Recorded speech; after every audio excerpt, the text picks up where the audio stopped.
Gold, trusted gold buyers. మీరు తాకట్టు పెట్టిన బంగారాన్ని విడిపించి ఈ రోజు ఉన్న మార్కెట్ ధరకు కొనబడను.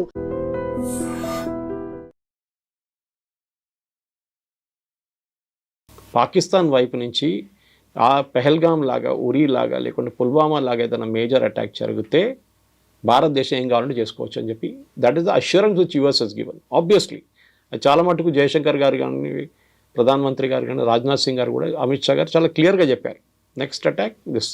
ఇప్పుడు పాజ్ బటన్ వస్తామని, స్టాప్ బటన్ వస్తలేదు, it's on pause. So Trump చెప్పిన దానికి మోడీ గారు పడడానికి ఏం లేదండి. Trump is a transactional man, మనం అర్థం చేసుకోవాలి. రియల్ ఎస్టేట్ నుంచి వచ్చింది ఆయన, ఆయనకి పబ్లిసిటీ కావాలి, ఆయనకు డెస్పరేట్గా ఒక నోబెల్ పీస్ ప్రైజ్ కావాలి.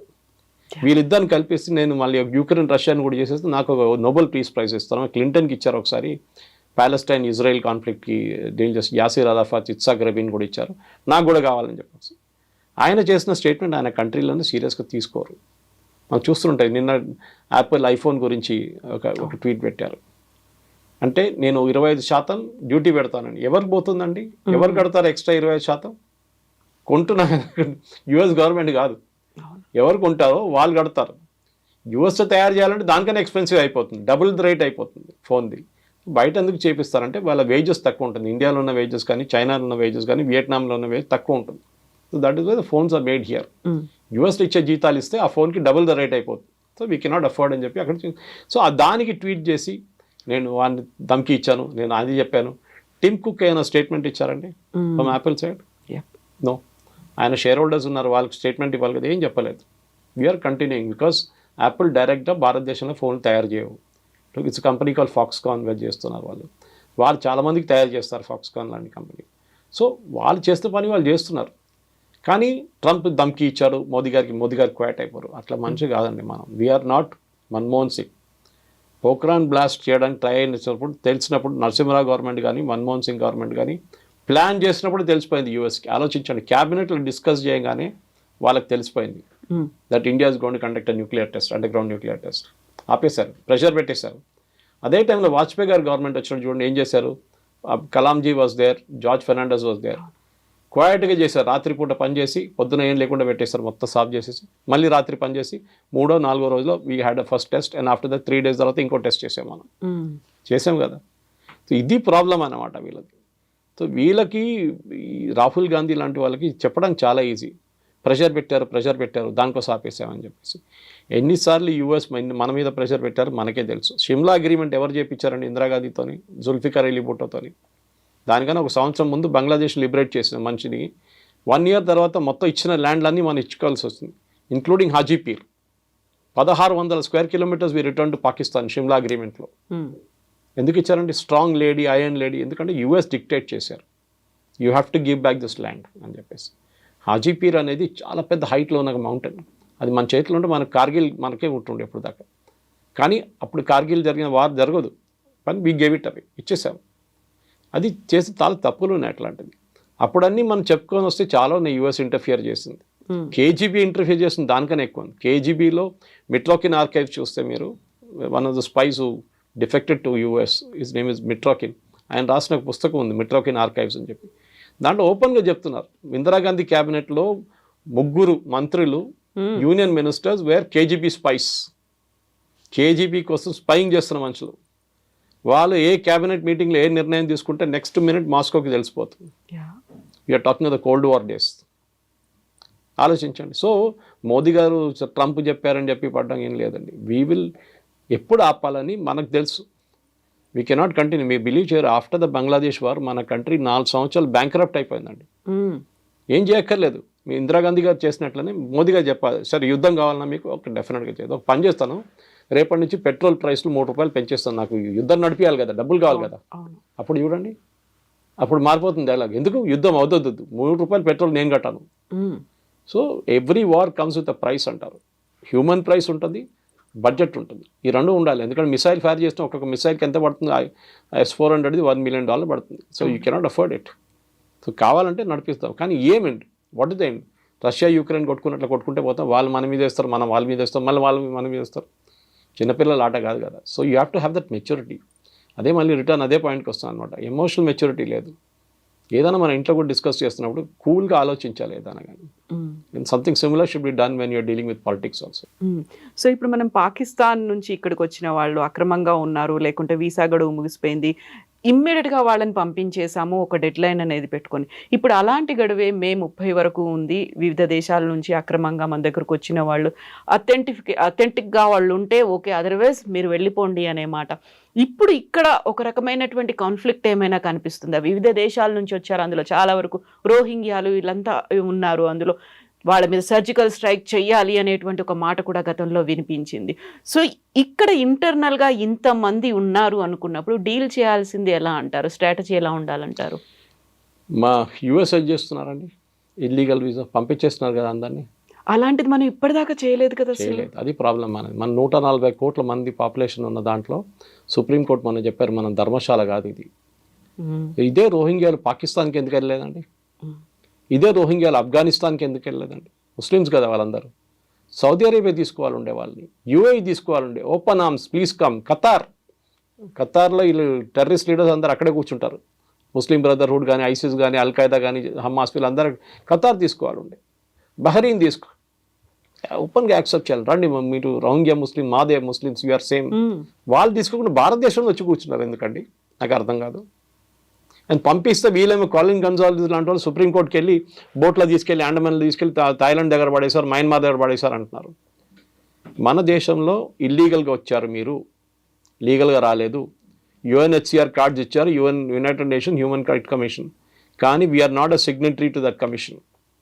మేము యాక్సెప్ట్ చేయం. వారు యాక్చువల్లీ ఇదే సుప్రీంకోర్టు 2 నెలల ముందు రోహింగ్యా పిల్లలకి అడ్మిషన్ ఫ్రీగా ఇవ్వాలని చెప్పి ఢిల్లీ స్కూల్స్కి ఆర్డర్ ఇచ్చారు. మన పిల్లలకి లేదు, ఇండియన్ పిల్లలకి ఆట వాళ్ళు అసలు పట్టించుకోరు. రోహింగ్యా పిల్లలకి అడ్మిషన్ అని చెప్పి సుప్రీంకోర్టు, కానీ వాళ్ళ మాట తీర్పు అంతా మారిపోయింది ఎక్కడ? ఈ కాన్ఫ్లిక్ట్ మొదలైన తర్వాత. మన తమిళనాడు మన శ్రీలంక నుంచి ఒక శ్రీలంకని వచ్చింది, మనం పట్టుకొని జైలు వేసేస్తుండే ముందే. ఫస్ట్ ఇల్లీగల్గా ఎల్టీటీ మెంబర్ ఉండే, మళ్ళీ మన పిఎంఎల్ఏ అంత పిఎంఎల్ఏ కాదు, వాజ్ అండర్ నథింగ్ ఎన్ఎస్ఏ, ఈ was arrested and put in jail in Tamil Nadu. Jail వేశారు, 10 సంవత్సరాలు జైల్లో ఉన్నాడు. ఇప్పుడు బయటకు వచ్చేయమంటున్నా అంటే నన్ను అక్కడ పంపేయకండి, నేను ఇండియాలో ఉండిపోతా అంటున్నాను. Supreme court sir nothing doing, next బోట్లో తీసి, నెక్స్ట్ ట్రిపుల్ చేసి, నెక్స్ట్ ఫ్లైట్లో తీసి పంపించేసాను ఇక్కడ. సో ఇది మన దేశం అండి. మన 140 కోట్ల మందిలో మినిమం క్యాల్కులేషన్ ప్రకారం, and this is not me, this is as per news channels and మిగతా రిపోర్ట్ ప్రకారం మన దగ్గర 12 నుంచి 18 కోట్ల మంది ఇల్లీగల్ సిటిజన్స్ ఉన్నారు. నిన్న చూడండి హైదరాబాద్లో ఒక హాస్పిటల్ నుంచే బర్త్ సర్టిఫికెట్లు తయారు చేసుకున్నారంట, 18 దొంగ సర్టిఫికెట్లు. డెలివరీ ఎట్ హోమ్ అని చెప్పి ఇంకో 12 సర్టిఫికెట్లు తయారు చేసుకున్నారంట. ఎట్లా చేశారండి? Who are the certificate made for? ఎవరు వెనకాల ఉన్నారు? ఇక్కడ పిల్లలు పుట్టలేదు, మీరు ఎవరి కోసం తయారు చేస్తున్నారు? ఎందుకంటే అదే బర్త్ సర్టిఫికేట్ తీసుకెళ్ళి ఆధార్ కార్డు తయారు చేసుకుంటారు, దాని తర్వాత రేషన్ కార్డు తీసుకుంటారు, దాని తర్వాత ఓటర్ ఐడి తీసుకుంటారు. 18 కావని. పుల్వామా జరిగిన తర్వాత, ఫస్ట్ అటాక్ జరిగిన తర్వాత తెలిసి పాకిస్తాన్లో ఉన్న వాళ్ళు అందరూ పంపించేసారు ఇక్కడ షార్ట్ టర్మ్ వీసాలు వచ్చిన వాళ్ళు. అప్పుడు తెలిసింది అక్కడి నుంచి పెళ్లి చేసుకొని ఇక్కడ వచ్చి 22 మంది వచ్చి ఇప్పుడు ఆల్మోస్ట్ వాళ్ళందరూ గ్రాండ్ మదర్స్ అయిపోయారు. ఆ ఇంట్లో 1200 1300 పిల్లలు ఉన్నారంట ఆ ఏరియాలో అంతా కలిసి. థర్డ్ జనరేషన్ కూడా వచ్చేసిందంట. ఆలోచించండి. We're not a Dharamshala. Sorry, మన పాపులేషన్ మన పెద్ద హెడేక్ మనకి.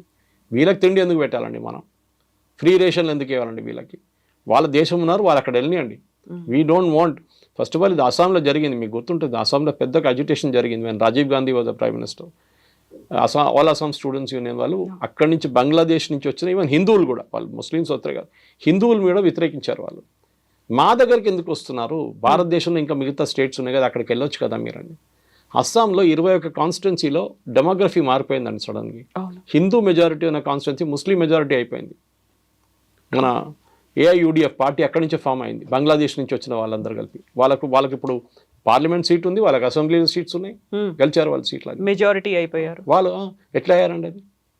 సో మీరు బంగ్లాదేశ్ నుంచి సెటిల్ సరే కట్ ఆఫ్ డేట్ పెట్టాం, దాని తర్వాత ఇంత పెద్ద గొడవ అయిన తర్వాతనే రాజీవ్ గాంధీ అగ్రీ చేశారు. In fact national register for citizens, NRC అని మాట్లాడుతూ ఉంటాం, ఓవైసీ అంటారు, ఎన్ఆర్సీ వచ్చేది నేను చూసుకుంటా అది అని. ఇదే ఎన్ఆర్సీ అస్సాంలో ఇంప్లిమెంట్ చేశారు కండి. ఎవరు ఇంప్లిమెంట్ చేశారు? రాజీవ్ గాంధీ. అది ఎవరు చేయించారు? సుప్రీంకోర్టు. కంపల్సరీగా ఎన్ఆర్సీ పెట్టాలన్నారు. లిస్ట్ ఆఫ్ సిటిజన్స్ కావాలి మాకు, దీంట్లో లేని వాళ్ళు అందరూ పంపించేసాడు. అప్పుడు ఎవరో వచ్చి చెప్పారు, జాకీర్ హుసేన్ గ్రాండ్ సన్ కూడా ఈ లిస్టులో లేరు, ఆయన నాన్ రెసిడెంట్ ఇండియన్ కాదని చెప్పేసిన. Correct. Zakir Hussain was not. అది పెద్ద కాంట్రవర్సీ ఇంకోటి ఉంది. మన ఫస్ట్ మన ఈవెన్ ఇండిపెండెన్స్ మూవ్మెంట్ని కూడా చూసి చాలామంది బయట నుంచి వచ్చిన వాళ్ళు ఉన్నారు. మన దగ్గర మినిస్టర్లు అయ్యారు మన దగ్గర.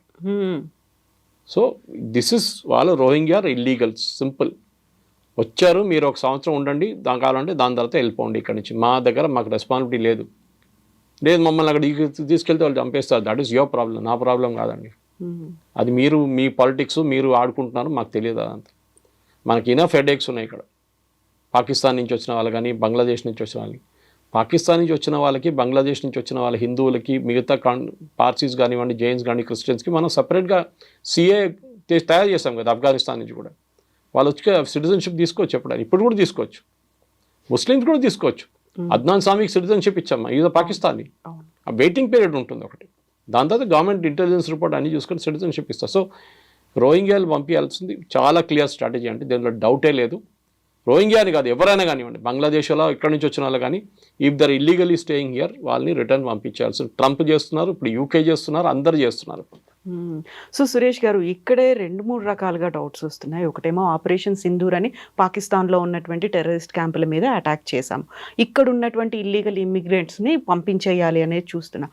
బట్ ఇక్కడే మన దేశం వాళ్ళే అయినప్పటికీ కూడా వాళ్ళని నక్సల్స్, మావోయిస్టులు అని పేరు చెప్పి ఆపరేషన్ కగార్ పేరుతో వాళ్ళని ఎందుకు మట్టు పెడుతున్నాము? వాళ్ళు మన వాళ్లే కదా, మన దేశస్తులే కదా, అయినప్పటికీ వాళ్ళని చంపాల్సినటువంటి అవసరం ఏముంది? వాళ్ళని కూడా తీవ్రవాదుల్లాగా ఎందుకు ట్రీట్ చేస్తున్నారు మన దేశం వాళ్ళే అనేటువంటి కామెంట్ ఉంది. ఆల్మేటి మాధవ్ రెడ్డి గారిని ఎవరు చంపారండి? శ్రీపతిరావు గారిని ఎవరు చంపారండి? Complete Madhya Pradesh leadership, Congress leadership 45 మందిని ఎవరు చంపారండి? 64 సిఆర్పిఎఫ్ సోల్జర్స్ని ఎవరు చంపారండి? అప్పుడు చంపినప్పుడు ఈ క్వశ్చన్లు ఎవరు అడగలేదండి, ఆ ప్రశ్నలు ఎవరు అడగలేదు ఆ టైంలో. వాళ్ళు చంపినప్పుడు ప్రాబ్లం లేదు. నక్సలైట్స్ క్లాస్ ఎనిమి కానీ, బూర్జువా అని చెప్పి, ఓకే, పోలీస్ ఇన్ఫార్మర్ అని చెప్పి చంపేస్తున్నప్పుడు ఎవరికి ఏం ప్రాబ్లం లేదు. ఈ వరవర్రావు గారు ఇప్పుడు లేరని అనుకోండి, ఇప్పుడు ఉన్న హర్గోపాల్, వీళ్ళందరూ హ్యూమన్ రైట్స్ వాళ్ళందరూ ఎప్పుడు వస్తారు? నక్సలైట్ బ్యాక్ ఫుట్లో ఉన్నప్పుడు వస్తారు. నక్సలైట్ చంపిన పోలీసు వాళ్ళని చంపినప్పుడు వీళ్ళు ఒక్కరు కనిపించలేదు. వ్యాస్ గారు కానివ్వండి, ఎవరైనా ఉమేష్ చంద్ర, ఎవరైనా వీళ్ళందరూ చంపినప్పుడు ఎందుకు మాట్లాడలేదండి? వీళ్ళందరూ మీరు చేసింది అది, మీరు చేసే పనికి మీకు you have to get the punishment, simple. అది మహాభారతం కూడా చెప్పారు. అది మీ కర్మ, అది మీరు ఎందుకు చేశారు? మీరు ఒక టైంలో చారు మజుందార్ నుంచి కానుసానియాలు వీళ్ళందరూ కలిసి నక్సల్ బారీ మూమెంట్, నక్సలైట్ మూమెంట్ తయారు చేసి సిపిఎం నుంచి మొదలయ్యారు వాళ్ళు. Then they became split and CPI MLI. ఇప్పుడు కూడా సిపిఐ ఎంఎల్కి 8-10 సీట్లు ఉన్నాయి బీహార్లో. సో ఆ మూమెంట్లో క్లాస్ యాక్షన్ అని ఒక రొమాంటిసిజం ఉండే ఆ టైంలో. నక్సలిజం అంటే అన్నలు వచ్చారు. I grew up in Osmania university. నాకు చదువు ఉస్మాన్ మోడల్ స్కూల్ చదివాను నేను. ఆ టైంలో పీడిఎస్యు, ఆర్ఎస్యు వీళ్ళందరూ ఉన్నారు ఆ టైంలో. అక్కడ రిక్రూట్మెంట్ గ్రౌండ్. గణపతి చూడండి, వరంగల్ ఎన్ఐటి, అప్పుడు ఆర్ఈసి. ఇప్పుడు మనం చనిపోయిన ఆయన కేశవరావు, ఆయన కూడా ఆర్ఈసి. ఎంటెక్ చేస్తున్నప్పుడు బెయిల్ జంప్ చేసి వెళ్ళారు అక్కడి నుంచి. 40 సంవత్సరాల తర్వాత ఇప్పుడు దొరికారు, 45 సంవత్సరాల తర్వాత. సో మీరు ఒక టైంలో దట్ మూమెంట్ వాజ్ జస్టిఫైడ్. చాలామంది నాకు అడిగారండి, మీరు కేరళ నుంచి వస్తున్నారు సురేష్ గారు, కేరళలో first communist government in the world, EMS Namboodiripad garu recorded. ఎక్కడ లోకంలో communist come only through gun, power of the gun. తుపాకీ తీసుకొని దిగి వాళ్ళు వచ్చారు. కేరళలో డెమోక్రటిక్లీ ఎలెక్ట్ అయ్యారు, బ్యాలెట్ లాగా. Very good. కేరళలో నక్సల్ మూవ్మెంట్ ఎందుకు లేదండి? ఎప్పుడైనా విన్నారా నక్సలైట్స్ కేరళ? అప్పుడప్పుడు 2-3 కనిపిస్తారు, అది కూడా తమిళనాడు సైడ్ నుంచి వస్తారు, వాళ్ళు చంపేస్తారు, అయిపోయింది. ఎందుకంటే problem started with land distribution. Naxalites ఇది అడ్వాంటేజ్గా తీసుకున్నారు. బిగ్ భూమిలు లేవు అక్కడ. ఒక భూస్వాముడు 1000 ఏకర్లు పెట్టుకొని కూర్చున్నాడు, మీకు ఒక 1/2 ఎకర్ కూడా లేదు. సో ఏం చేశారు? ల్యాండ్ డిస్ట్రిబ్యూషన్ చేశారు. వెస్ట్ బెంగాల్లో చేశారు కమ్యూనిస్ట్ వాళ్ళు, కేరళలో చేశారు. మీ might not agree with communist, కానీ వాళ్ళు ఏం చేశారంటే వాళ్ళు అడ్వాంటేజ్ తీసుకున్నారు. నక్సలైట్ అడ్వాంటేజ్ అని గుంజుకున్నారు రిటర్న్. ఇక్కడ ఆంధ్ర తెలంగాణ వైపు మన భూదాన్ మూవ్మెంట్ చేయాల్సి వచ్చింది. ఆచార్య వినోద్ బాబు గారు ఎందుకు చేసేవారు? గవర్నమెంట్ ఎందుకు చేయాలండి? ఇప్పుడు కూడా ఉన్న భూదాన్ ల్యాండ్లు అన్నీ దొంగతనంగా గుంజుకున్నారు అందరూ. చాలామంది కేసులు నడుస్తున్నాయి కోర్టులో. అది problem. Land was issue. So వాళ్ళకున్న అడ్వాంటేజ్, నక్సలైట్స్ దగ్గర ఉన్న అడ్వాంటేజ్ మీరు తీసుకోవాలండి, గుంజేసుకోవాలండి advantage. Once you take it away, ఆయన దగ్గర ఇంకేం లేదు. ఇంకేం చెప్తారు? కొత్తగా వెళ్ళి పేదోళ్ళ దగ్గర వెళ్ళి ఏం చేస్తాడు? అరే మీరు ల్యాండ్ వచ్చేసి మాకు గవర్నమెంట్ 2 ఏకర్లు ఇచ్చిందంటే మళ్ళీ వాడు నక్సలైట్ కనిపించాడు నెక్స్ట్ డే నుంచి. ఇదే నక్సలైట్స్ ఎంతోమందిని చంపారండి పోలీసు వాళ్ళని, ఎంతోమంది. వాళ్ళ ఫ్యామిలీకి మీకు ఏం చెప్తారండి? మీరు చెప్పడం చాలా ఈజీ, వాళ్ళు మనోలే కాదా, వాళ్ళు మీరు ఒక మనిషిని చంపినప్పుడు ఆలోచించాలి. అట్లా మీరు 100 మందిని చంపారు. మీరు సరే ఎన్కౌంటర్ అందరికి తెలుసు, ఎన్కౌంటర్ ఎప్పుడు ఫేకే ఉంటుంది, దాంట్లో డౌట్ లేదు. మనం ఎప్పటి నుంచో చూసుకొస్తున్నాం ఎన్కౌంటర్ల గురించి. కానీ అన్ని ఎన్కౌంటర్లు ఎందుకు జరుగుతాయి? పోలీసు వాడు చేతులు దొరికితే వాళ్ళని చంపేస్తారు, నెక్స్లైట్ చేతులు దొరికితే పోలీసు వాళ్ళని చంపేస్తారు వాళ్ళు. So no question of survival అది. ఇప్పుడు మొన్న జరిగిన ఎన్కౌంటర్లో కూడా ఒక కోబ్రా కమాండర్ చనిపోయారు. ఆయన కావాలని సూసైడ్ చేసుకున్నాడా? కాదు కదా, నెక్స్లైట్ చంపారు ఆయన. సో ఇది ఈ నెక్స్లైట్స్కి ఉన్న పాలసీ. అది ఒక టైంలో ఫ్యాషన్ ఉండే. If you are not a communist at the age of 18, something is wrong with you. If you are a communist at 35, then something is wrong with you. ఇది ప్రాబ్లం. ఒక షేక్ గవర్ T shirt వేసుకొని తిరగడము, ఆ communist ఫిలాసఫీలు మాట్లాడడము అంతా చాలా fashionable ఉండే ఒక టైంలో. ఇప్పుడు లేదండి. ఇప్పుడు అందరూ కమ్యూనిస్ట్ అంటే అందరూ అనుకుంటే వీడు ఏదో అయింది, వీడికి ప్రాబ్లం ఉంది, ఏదో పని చేయట్లేదు, వీడిది బ్రెయిన్ పని చేయట్లేదు అనుకుంటారు. సో ఇక్కడ ఆంధ్ర తెలంగాణ వైపు, ఛత్తీస్గఢ్ మహారాష్ట్ర గద్రిచోలి వైపు, ఇక్కడ కన్కేర్ కానివ్వండి, సుక్మా కానివ్వండి, బస్తర్ కానివ్వండి, ఇట్లాంటి ఛత్తీస్గఢ్లో, మన దగ్గర ఆంధ్ర వైపు ఏజెన్సీ ఏరియాలు, నల్లమల ఒక టైంలో మొత్తం వీళ్ళ పట్టుండే వీళ్ళది. కానీ ఆంధ్ర తెలంగాణలో అప్పుడున్న ఉమ్మడి ఆంధ్రప్రదేశ్లో వాళ్ళు గ్రే హౌండ్స్ అని స్పెషలైజ్ ఫోర్ తయారు చేసుకుని కంప్లీట్ వైప్అవుట్ చేశారు. We may not agree with the policy, but Umesh చంద్రని చంపిన వాళ్ళు, కేఎస్ వ్యాసం చంపిన వాళ్ళని ఎందుకు ఇడవాలండి? డెఫినెట్లీ వాళ్ళు సింపతి ఉండకూడదు. మీరు పీస్ఫుల్గా అజిటేట్ చేసి మీరు కోర్టుకి వెళ్ళి మీరు కొట్లాడి ల్యాండ్ తీసుకొని ఎవ్వరు మీరు వ్యతిరేకించరు మిమ్మల్ని. You are all for it. కానీ మీరు క్లాస్ అని మీకు చెప్పి, బూర్జువా అని చెప్పి బ్రెయిన్ వాష్ చేసి మనుషుల్ని అడవిలో పెట్టుకొని అడవిలో డెవలప్మెంట్. నేను మొన్న ఫోటో చూసానండి, మొన్న వీడియో చూశాను. స్వాతంత్రం తర్వాత ఫస్ట్ టైం కన్కర్ ఏరియాలో ఒక బస్సు వచ్చిందంట, ఆర్టీసీ బస్సు. ఆలోచించండి, 45లో మనకు స్వాతంత్రం వచ్చింది, ఇప్పుడు 2025లో ఉన్నాం మనం. ఇప్పుడు ఒక బస్సు వచ్చిందంట. అంటే దే డోంట్ వాంట్ డెవలప్మెంట్. అక్కడ వాళ్ళకి డెవలప్మెంట్ వద్దంటున్నారు. ఇప్పుడు హాస్పిటల్ కడుతున్నారు, స్కూల్ కడుతున్నారు. ఎందుకంటే ఇది వచ్చేస్తే నెక్స్లైట్ ఎవరు సపోర్ట్ చేయరు. ఇది గవర్నమెంట్ తప్పే ఉండే, రెస్పెక్టివ్ స్టేట్ గవర్నమెంట్స్ తప్పు, సెంట్రల్ గవర్నమెంట్ తప్పు. ఆ టైంలో ఉన్నారు. అక్కడ దాకా ఎందుకు రీచ్ అవ్వలేకపోయారు? ఎందుకు? అది ఎంత చిన్న ఏరియా కాదండి. దండకారణ్య బెల్ట్ అంటే మీకు నేపాల్ నుంచి మొదలవుతుంది, బీహార్ వైపు నుంచి, జార్ఖండ్ నుంచి వచ్చే రెడ్ కారిడార్ మొత్తం ఉందన్నమాట. సో డెఫినెట్గా మీరు if you are taken that advantage away, which communist వాళ్ళు చేసినట్లనే కేరళలో, వెస్ట్ బెంగాల్లో ల్యాండ్ రిఫార్మ్స్ చేసుకున్నారు. మీ దగ్గర మీరు డెవలప్మెంట్ చేసుకుంటే అది అయిపోతుండే. You should have brought the development. School అంటే ఎవరు వాళ్ళ దగ్గరికి వెళ్ళరు. ఎవరైనా నెక్స్లైట్ మూవ్మెంట్లు ఎవరున్నారు? అంత పేద ప్రజలను వాళ్ళు రిక్రూట్ చేసుకుంటారు. లీడర్లు అందరూ పెద్దవాళ్ళు వచ్చారు, ఆంధ్ర వైపు, తెలంగాణ వైపు. మోస్ట్లీ తెలంగాణ, ఆంధ్ర వాళ్ళు ఉంటారు అక్కడ. ఫస్ట్ టైం ఇప్పుడు ఈయన పోయిన తర్వాత, బసవరాజు పోయిన తర్వాత హిద్మాన్ తీసుకుంటున్నారు ఛత్తీస్గఢ్ నుంచి. దట్ ఆల్సో నాట్ అనౌన్స్, ఎందుకంటే పోలీసు వాళ్ళు మళ్ళీ వాళ్ళంట పడతారు ఇప్పుడు. సో నెక్స్లైట్ మూవ్మెంట్ అనేది మీరు క్లాస్ ఎనిమీ, బూర్జువా, వాళ్ళు చంపాలి అంటే నెక్స్ట్ డెఫినెట్గా వాళ్ళు తిప్పి కొడతారండి పోలీసు వాళ్ళు. ఎందుకు చేయరు? There has to be a law and order in the country. మీరు 0.5 వార్ ఫైట్ చేస్తుందని చెప్పి ఇదే 0.5 బిపిన్ రావత్ గారు చెప్పినట్లు. ఒకటి పాకిస్తాన్, ఒకటి చైనా, ఇంకోటి అర్బన్ నెక్సల్, రూరల్ నెక్సల్స్. వీళ్ళందరూ కలిసి మన మీద దాడి చేస్తున్నారు, దేశం మీద. అయితే ఇప్పుడు ఇక్కడ ఆపరేషన్ కగార్ అని చెప్పేసి ఒక డెడ్ లైన్ ఒకటి పెట్టుకున్నాం. March 26 కల్లా లాస్ట్ మావోయిస్ట్ని కూడా మేము మట్టు పెడతామని అమిత్ షా చెప్పారు.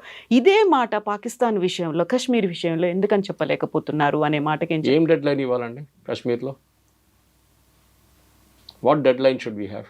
ఉన్నటువంటి అన్నిటిని డిస్ట్రాయ్ చేసేస్తాము, పాకిస్తాన్ పీఓకేని మేము ఆక్రమించుకున్న దాన్ని నేను ఆల్రెడీ ఎక్స్ప్లెయిన్ చేశాను. I'm personally against it. దీన్ని చాలా మంది నన్ను తిట్టారు, చాలా మంది మా ఫ్రెండ్స్, ఇంక్లూడింగ్ కొంతమంది right wing, extreme right wing ఉన్న వాళ్ళని కూడా వాళ్ళు నాకు మెసేజ్ పెట్టారు, సురేష్ గారు మీరు చెప్పింది తప్పు. I said this is my opinion. ప్రాక్టికల్గా ఆలోచించండి. మీరు వెళ్తే వాళ్ళు పిఓకే వాళ్ళు వచ్చేస్తారా? ఇక్కడికి రారు. మీరు దానికి పెద్ద యుద్ధం చేయాలి, రష్యా యుక్రెయిన్ కొట్టుకున్నట్లు కొట్టుకోవాలి. లాస్ట్ మీకేముండదు, వాళ్ళకేముండదు. ఇక్కడ ఒక 50,000 మంది చనిపోతారు, అక్కడ 50,000 మంది. బట్ దశాబ్దాల తరబడి ఇదే కంటిన్యూ అవుతోంది కదా అక్కడ. టెర్రరిజం ట్యాకిల్ చేయండి. Okay, I'm all for it. Terrorism tackle చేయండి. ముందు మీరు 1919 తర్వాత 2000 తర్వాత 2010లో పీక్ అయిన టెర్రరిజం, 2010లో మీకు తెలుసుంటుంది, మహబూబా ముఫ్తీ వీళ్ళందరూ రూల్ చేసిన టైంలో. అప్పుడున్న దో నషాన్ దో ప్రధాన్ అనే సిస్టమ్ ఉండే అక్కడ. ఆర్టికల్ 370లో 2 ప్రధానమంత్రులు 2 ఫ్లాగ్స్, అది తీసేశారు కదా. ఇప్పుడు మీరు చూడండి, ఆ టైం నుంచి ఇప్పుడు దాకా మీరు ఒక గ్రాఫ్ వేసుకొని వస్తే మీకు తెలిసిపోతుంది. పెద్ద ఇన్సిడెంట్ జరిగింది కానీ, పెహల్గామ్ కానీ, ద నంబర్ ఆఫ్ డెత్స్ చాలా తగ్గిందండి. టెర్రరిజం అనేది మీరు it's a non going process. Naxalism లాగానే అది కూడా, అది ఇంకొక రూపం అన్నమాట. వాళ్ళకి ఏంటంటే మాకు కాశ్మీర్ కావాలి, రేపు హైపోథెటికల్ చెప్పేస్తామండి కాశ్మీర్ ఇచ్చేస్తాం అయిపోయిందా అంటే, కాదు మాకు పంజాబ్ కావాలంటారు. వాళ్ళకి ఏంటంటే వ్యతిరేకం, భారతదేశం వ్యతిరేకం. గజ్వాయే హింద్ వాళ్ళ పుస్తకాలు ఉంది. I spoken about this before also. గజ్వాయే హింద్ ఉంది. మీరు ఆలోచించండి, ఒక రిలీజియస్ బుక్లో రాసి పెట్టారు, ఇండియాని ఆక్రమించాలి, ఇండియాని ఆక్రమించిన వాళ్ళు మేము ఊరికి తీసుకెళ్ళిపోతాం, హెవెన్కి తీసుకెళ్ళిపోతాం, వాళ్ళ పుస్తకంలో రాస్తుంది. దెన్ వాళ్ళు చేయకుండా తప్పేమంటే వాళ్ళది చేస్తారు వాళ్ళు. Our job is to fight. మనం అది ఇచ్చేసి ఇజ్రాయెల్ లాగా అండి, మనకు ఎగ్జిస్టెన్షియల్ క్రైసిస్ ఒకటి ఉంది. ఇజ్రాయెల్ కూడా అదే ప్రాబ్లం. ఇజ్రాయెల్ మొత్తం చుట్టుపక్కల మొత్తం అందరూ వాళ్ళ ఎనిమీసే కంప్లీట్గా. ఏమంటారు, ఇజ్రాయెల్ షుడ్ నాట్ ఎగ్జిస్ట్ అంటున్నారు. From the river to the sea మాదే అంటున్నారు ప్యాలెస్టైన్. అంటే ఇజ్రాయెల్ ఉండకూడదంట. సారీ, అది వాళ్ళు సోలమన్ టైం నుంచి వాళ్ళ దగ్గర ఉన్న ల్యాండ్ మీరు అందరు కలిసి గుంజుకున్నారు. వాళ్ళు రిటర్న్ వచ్చారు, వాళ్ళు కొనుక్కున్నారు. మీకు గుర్తుందో లేదు, ఎంటైర్ ఇజ్రాయెల్ ల్యాండ్, వాళ్ళు ఇప్పుడు ఉన్న land except Golan heights and other parts, మొత్తం వాళ్ళు ఇజ్రాయెల్ డబ్బులు పెట్టి కొనుక్కున్నారు అరబ్స్ దగ్గర నుంచి. ఒక చుక్క నీళ్ళు పడదు అక్కడ, వర్షం ఉండదు. అట్లాంటి ప్లేస్ అరబ్స్ ఎవడు ఉంటాడు ఇక్కడ తీసుకోండి అని చెప్పి డబ్బులు పెట్టి కొనుక్కున్నారు Israel. They have a legal right to it. మన దగ్గర కూడా అంతే.